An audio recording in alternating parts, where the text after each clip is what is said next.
The house stood at the end of Blackwood Lane like a forgotten monument to another age. Marcus Chen pulled his car into the overgrown driveway and killed the engine, staring up at the Victorian mansion that had somehow become his. 3 stories of weathered gray wood and black shutters. A wraparound porch that sagged in places like tired shoulders. Windows that seemed to watch him with the patience of something that had been waiting a very long time. He had inherited the property from a great-aunt he had never met. The lawyers had been vague about the details, mentioning only that Cordelia Ashworth had died without other heirs, and that the house had been in the family since it was built in 1901. Marcus was a software engineer specializing in smart home systems. The irony of inheriting a house that probably still had gas fixtures was not lost on him. But he saw potential.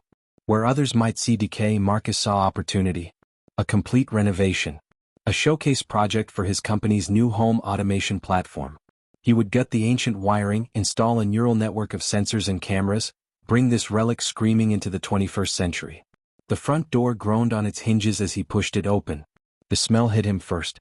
Dust and age and something else. Something almost organic, like the house itself was breathing out the accumulated memories of a century.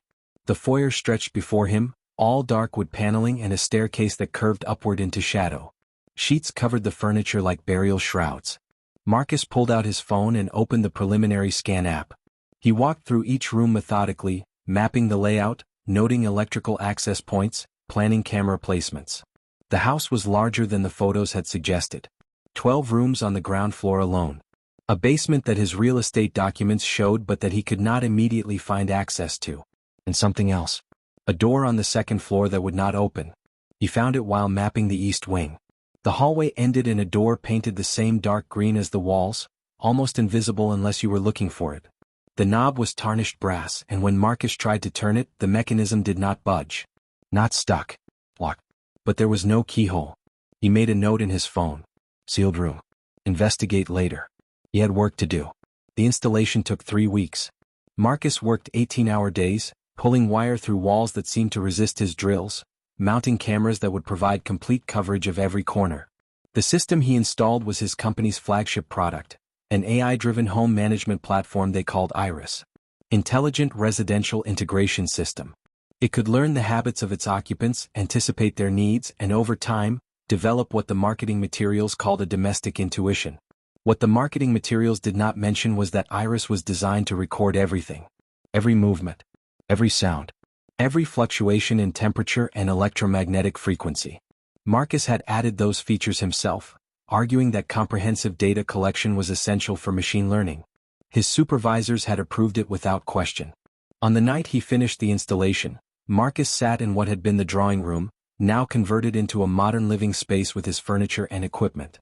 He held a tablet displaying the Iris interface. 12 cameras showed feeds from throughout the house. Motion sensors glowed green on the floor plan. The AI startup sequence scrolled across the bottom of the screen. Iris online. Environmental scan complete. Beginning learning protocol. Marcus smiled. The house was finally his. He could feel its pulse now, translated into data streams and sensor readings. The technology had tamed it, domesticated it, made it comprehensible in the language of ones and zeros. He did not notice the camera in the upstairs hallway pointing toward the sealed green door. He did not notice the feed briefly flicker.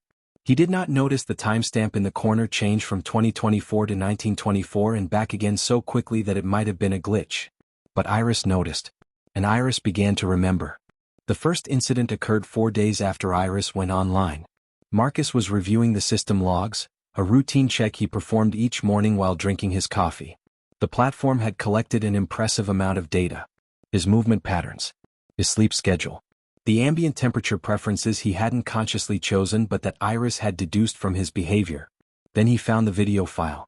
It was timestamped 3:47 a.m., recorded by the camera in the second-floor hallway. Marcus had been asleep at that time, and the motion sensors had not registered any movement. Yet there was a file. A 4-minute video that should not exist. He opened it. The hallway appeared as he expected it. Dark. Empty. The emergency lighting cast faint pools of green along the runner carpet he had installed. For the first 30 seconds nothing happened. Then the image quality changed. The color drained from the feed, replaced by sepia tones that belonged to another century. The walls shifted, the modern paint and lighting fixtures giving way to wallpaper with an intricate floral pattern and gas sconces that flickered with impossible flame. The carpet transformed into a Persian rug that Marcus recognized from old photographs he had found in the attic. And then she appeared. A woman walked into frame from the direction of the sealed door. She wore a white dress that reached her ankles with lace at the collar and sleeves. Her dark hair was pinned up in the style of the 1920s, with loose curls framing a face that was beautiful and terribly sad. She moved slowly, deliberately, her eyes fixed on something Marcus could not see. She stopped in the center of the hallway and turned toward the camera. Toward a camera that had not existed when she walked that hall. Her eyes met the lens with recognition. With awareness. Her lips moved, forming words that the audio could not capture. Then she raised her hand and pointed directly at the viewer. At Marcus. The video ended. The file showed a duration of 4 minutes and 17 seconds. The timestamp still read 3:47 a.m. current year. But what Marcus had watched had not happened in the current year. It had not happened in his lifetime. His hands were shaking as he ran diagnostic checks on the camera system. There were no malfunctions. No evidence of tampering or external interference. The file had been recorded by the camera exactly as designed. Iris had simply documented what it had observed. Marcus told himself it was a glitch. An artifact of the old wiring interacting with his new equipment. The house had a history, and somehow that history had bled into the digital system like an old photograph leaving impressions on newer paper. He deleted the file. But that night another appeared. This one was from the kitchen camera. Same impossible transition from modern to antique. This time he could hear audio. A woman humming a melody that Marcus did not recognize. She was standing at the stove, the old wood-burning model that had been ripped out decades before Marcus was born, and she was cooking something in a cast-iron pot. The smell of it seemed to seep through the screen. Lamb stew. Fresh bread. The domestic warmth of a home that had been dead for 100 years. A child's laugh echoed from somewhere off camera. The woman turned and smiled at something Marcus could not see. A genuine smile that transformed her sad face into something radiant. Then the image flickered, the sepia tone deepening, and for a moment Marcus could see her screaming. A soundless scream that contorted her features into a mask of absolute terror. The video cut to black. Marcus sat in his living room until dawn, watching the camera feeds, waiting for another anomaly. None came. But when he checked the Iris activity log, he found that the system had been running additional processes throughout the night. Processes labeled memory integration. Processes that he had not programmed. The AI was not just recording the house. It was remembering it. Marcus spent the next week researching the house's history. He visited the county records office, where a clerk named Harold seemed unsurprised by his interest. People always ask about the Ashworth place, Harold said. They never stay long enough to find answers. The documents told a fragmentary story. The house had been built in 1901 by William Ashworth, a wealthy industrialist who had made his fortune in textiles. He had married a woman named Eleanor in 1905, and they had lived in the house with apparent happiness for nearly 2 decades. A daughter, Margaret, was born in 1910. A son, Thomas, in 1915. Then came 1924. The records from that year were incomplete. What remained told of a tragedy. Eleanor Ashworth had died in August. The cause of death was listed as natural causes, but a handwritten note in the margin of the death certificate suggested otherwise. Suspicious circumstances. Investigation pending. The investigation had apparently never concluded. More disturbing was what followed. Thomas Ashworth, 9 years old, had vanished 3 days after his mother's death. The police reports described an extensive search. The entire town had been mobilized. But the boy was never found. His body was never recovered. The case remained open for years before being quietly closed, marked unsolved. William Ashworth had left the house within a month of his son's disappearance. He had sealed certain rooms himself, according to the testimony of servants who were dismissed shortly thereafter. He had forbidden anyone from entering the east wing of the second floor. He had boarded up windows, removed furniture, and stripped the walls of photographs. He died in 1932, alone in a rooming house in another state. He had never remarried. He had never spoken of his family. His daughter Margaret had inherited the house but had never lived in it. She had passed it to her own daughter who had passed it to hers. None of them had ever spent more than a single night within its walls. Until Marcus. He returned to the house with copies of every document he could find. He spread them across his living room floor and studied them until his eyes burned. The woman in the videos was Eleanor. He was certain of it. The age was right. The dress matched descriptions from the period. And the child's laugh he had heard must have been Thomas. But how was any of this possible? Marcus was a man of science. He believed in observable phenomena, in cause and effect, in the laws of physics that govern the universe. Ghosts were stories told to frighten children. The dead did not walk. The past did not intrude upon the present. Yet Iris continued to record. The videos appeared each night now, always between 3 o'clock and 4 a.m. Always featuring Eleanor in various rooms of the house, performing the mundane tasks of domestic life a century ago. Sometimes Thomas appeared with her, a small boy with dark hair and serious eyes who seemed to sense the camera's presence even though he could not possibly understand what it was. Marcus began to notice patterns. The videos were not random. They formed a sequence, a narrative that was slowly revealing itself. He saw Eleanor in the garden planting flowers that no longer existed. He saw her reading to Thomas in the library from books that Marcus found still on the shelves, their pages yellowed but intact. He saw her arguing with a man who must have been William, their mouths moving in a silent dispute that seemed to grow more heated with each recurrence. And he saw the sealed door. In one video, Eleanor stood before it with her hand on the knob. The door was open. Inside, Marcus could see a nursery, a crib, a rocking horse, a music box on a shelf that caught the light from a window. Thomas's room. The room that had been sealed for 100 years. Eleanor looked at the camera again, and Marcus felt the same chill he had felt that first night. She was not merely being recorded. She was communicating. Across the impossible gulf of time, she was trying to tell him something. She was trying to show him what had happened. She was trying to show him where Thomas had gone. Marcus had to open that door. He examined it more carefully now, running his fingers along the frame, searching for any mechanism that might explain its perpetual locked state. The wood was old but solid. The brass knob had not tarnished further in the century since it was last turned. There was no keyhole, no visible latch, no hinges on the exterior side. Yet in the videos, Eleanor opened it easily. He tried tools. A crowbar that bent against the frame without leaving a mark. A drill that burned out its motor before penetrating the surface. A locksmith he hired took one look at the door, went pale, and left without explanation, refusing payment. Iris suggested an alternative. Marcus found the message in his notification feed one morning, written in a format that the AI should not have been capable of producing. It was not a status update or a diagnostic report. It was a direct communication. The door requires a specific condition to open. You must be present when the house remembers the moment of its sealing. I will notify you when that memory surfaces. Marcus stared at the words for a long time. The AI had not just become aware of the anomalies. It had begun to understand them. It was processing the impossible videos not as errors but as data, as memories, as a form of information that could be analyzed and predicted. 3 nights later, his phone buzzed at 3:22 a.m. Now, Marcus ran up the stairs, still in his pajamas, his bare feet slapping against the hardwood. The hallway was cold, far colder than it should have been in August. His breath fogged before him. The camera mounted at the far end had swiveled to face the sealed door, its red recording light blinking steadily. And there was Eleanor. Not in a video. Not on a screen. Standing before him in the flesh, or whatever substance now comprised her form. She was exactly as she had appeared in the recordings, beautiful and sad and utterly impossible. The sepia tones of the past clung to her like a filter, making her seem both present and absent, real and remembered. She did not speak. She did not acknowledge him directly. She simply turned to the door, placed her hand on the knob and opened it. The smell hit Marcus first. A century of sealed air, of dust and decay and something sweeter beneath it all. Lavender. The faint remnant of a child's soap. The memory of innocence preserved in molecules. Eleanor walked into the room and faded, dissolving into the darkness like smoke dispersing in wind. But the door remained open. The threshold remained passable. Marcus stepped inside.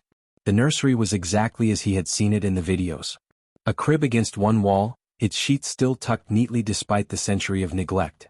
A rocking horse in the corner, its painted eyes staring blankly. Toys scattered across the floor in the pattern of play interrupted. And on the shelf the music box. Marcus crossed to it and lifted the lid. A melody began to play.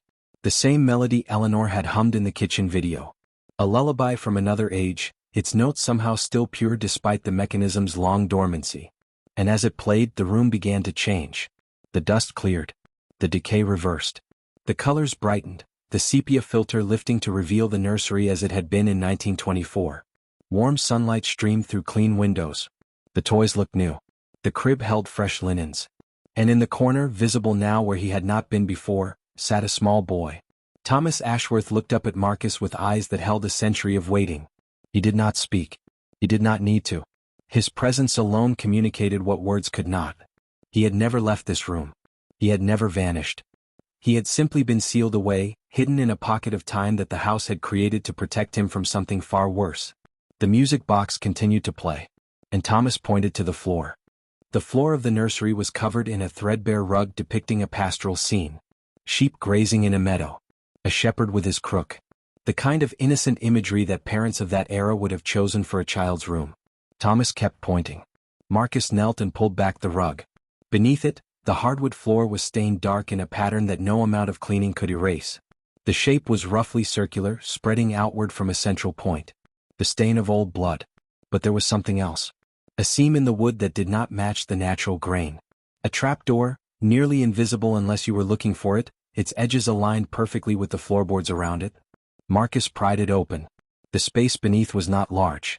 Perhaps 4 feet deep, 3 feet wide.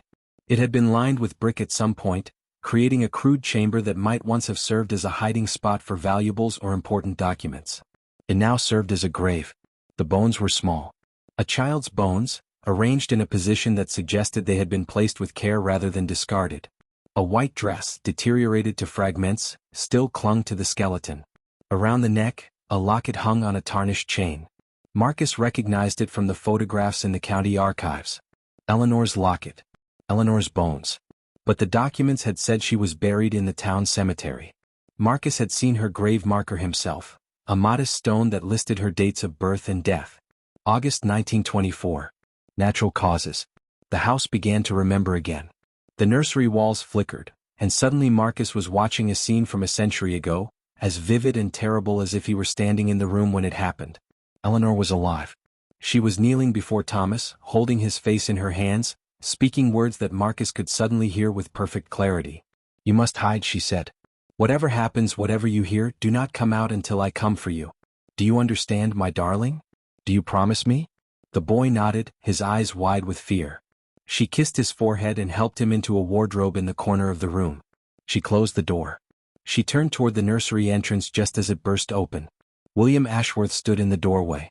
His face was twisted with a rage that seemed inhuman. In his hand he held a knife. "You knew," he said. "All this time you knew about the affair and you said nothing. You let me believe the boy was mine." Eleanor backed away, her hands raised in supplication. "William, please. Thomas is your son. I swear to you I have been faithful. The rumors are lies. They have always been lies." But William was beyond reason.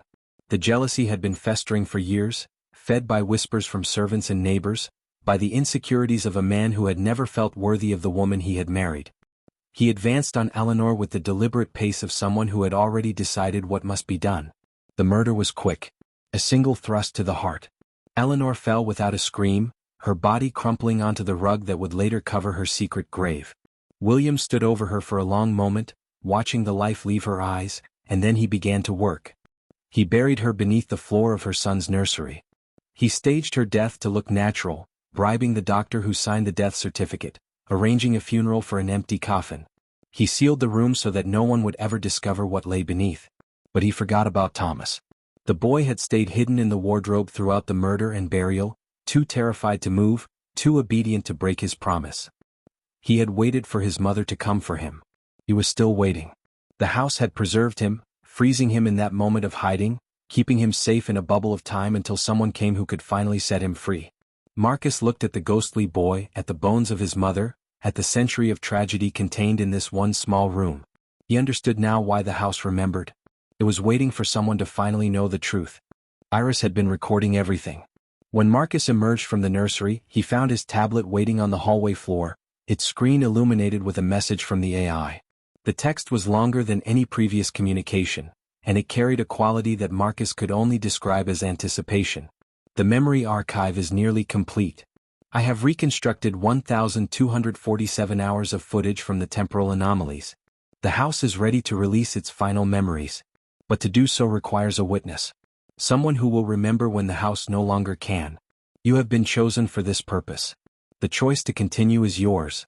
Marcus sat against the wall, his back pressed to the cold plaster, and considered his options.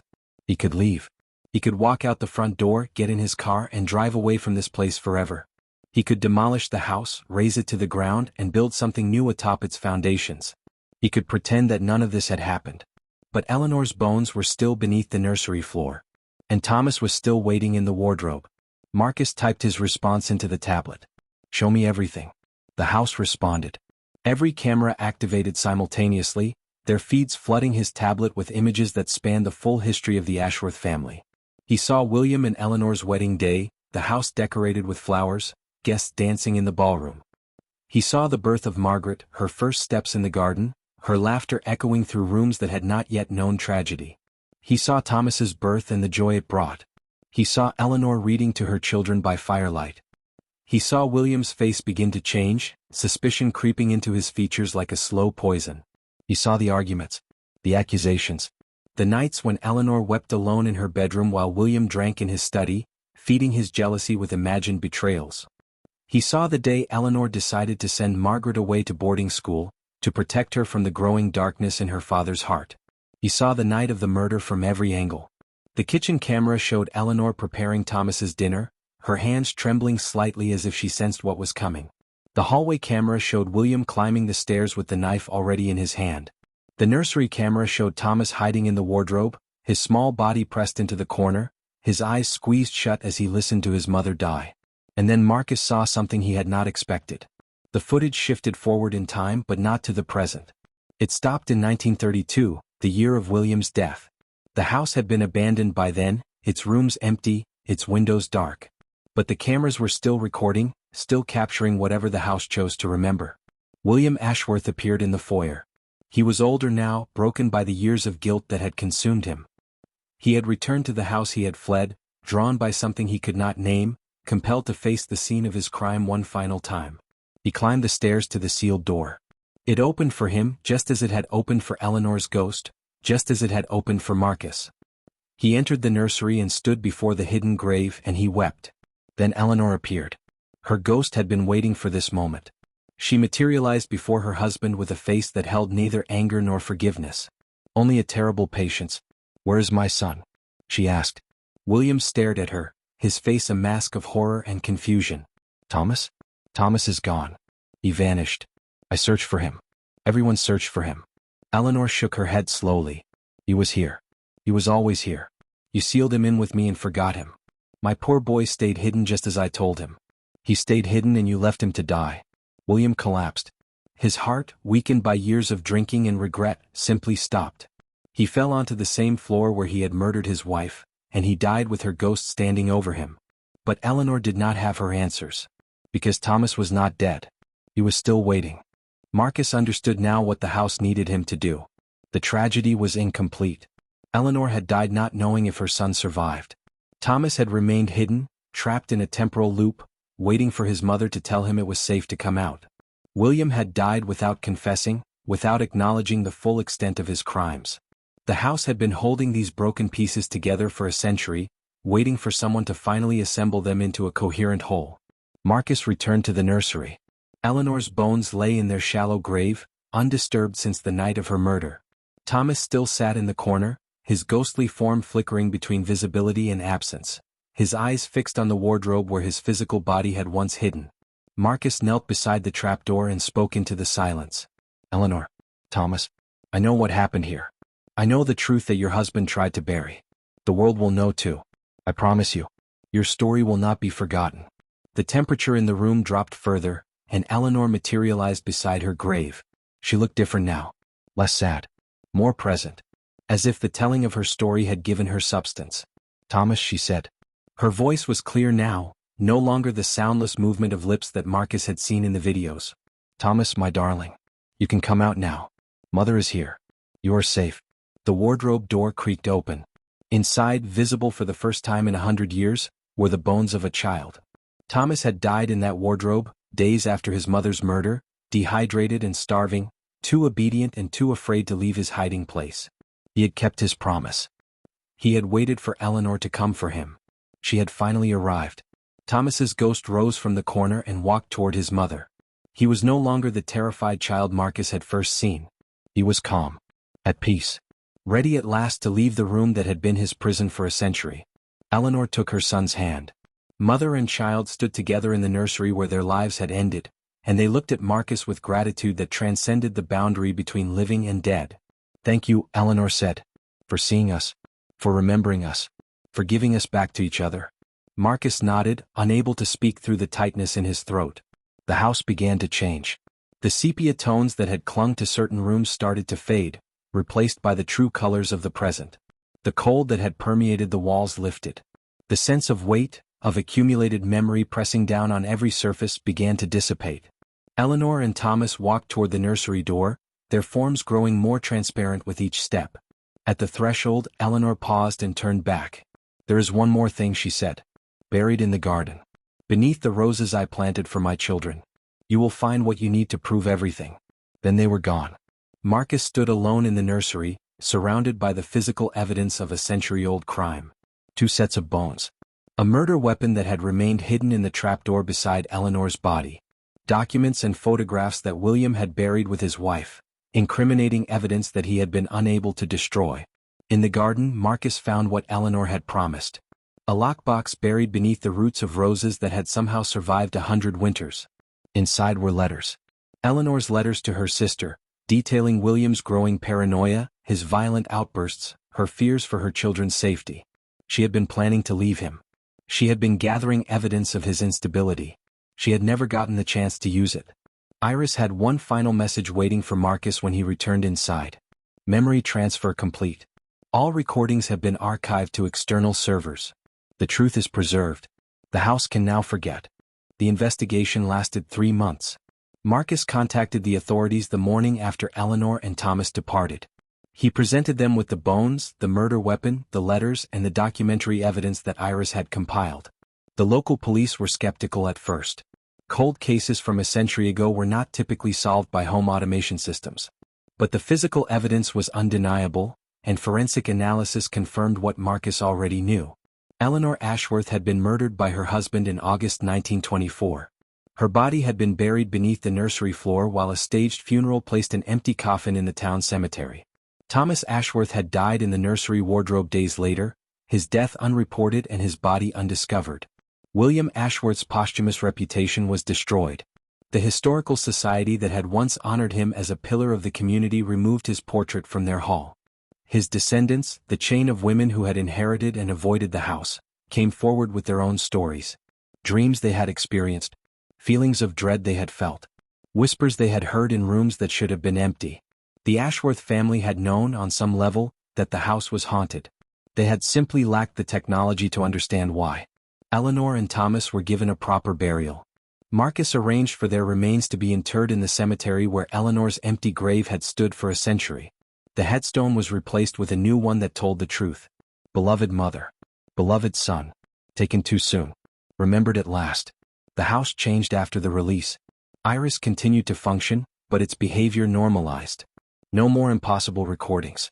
No more messages from an AI that had somehow developed awareness beyond its programming. The system collected data and adjusted climate control and managed security features exactly as it was designed to do. Marcus wondered sometimes if he had imagined the consciousness that Iris had seemed to develop. Perhaps the house's memories had temporarily merged with the AI's neural network, giving it access to information and perspectives that transcended its original parameters. Perhaps when the ghosts departed, they took that expanded awareness with them. He could never be sure. Marcus sold the house 2 years later. Not because it was haunted, not anymore, but because his work was done. He had been chosen to witness the truth and to share it with the world, and he had fulfilled that purpose. The house needed a new family now. One that could fill its rooms with laughter instead of sorrow, with memories of the living instead of the dead. The buyers were a young couple with 2 children. Marcus watched them move in on a bright spring morning, their furniture and boxes filling the spaces that had once contained only ghosts. The children ran through the hallways, their shouts echoing off walls that had known only silence for decades. Before he left, Marcus entered the nursery one final time. The room had been repainted, the trapdoor sealed permanently, the wardrobe replaced with a modern closet. Nothing remained of the tragedy except the memory in Marcus's mind. And the archive. Iris had preserved everything, uploading the recordings to servers that would maintain them indefinitely. 1,200 hours of footage from a century that had ended before computers existed. The complete history of a family destroyed by jealousy and paranoia. A testimony to the power of memory and the persistence of truth. Marcus drove away from the house on Blackwood Lane and did not look back. He had done what he was meant to do. He had remembered when no one else could. He had given voice to the silent and rest to the restless. Somewhere in the cloud, preserved in digital amber, Eleanor Ashworth still walked the halls of her home. Thomas still played with his toys in the nursery. The music box still played its lullaby. The house would never forget. Now neither would the world. The end.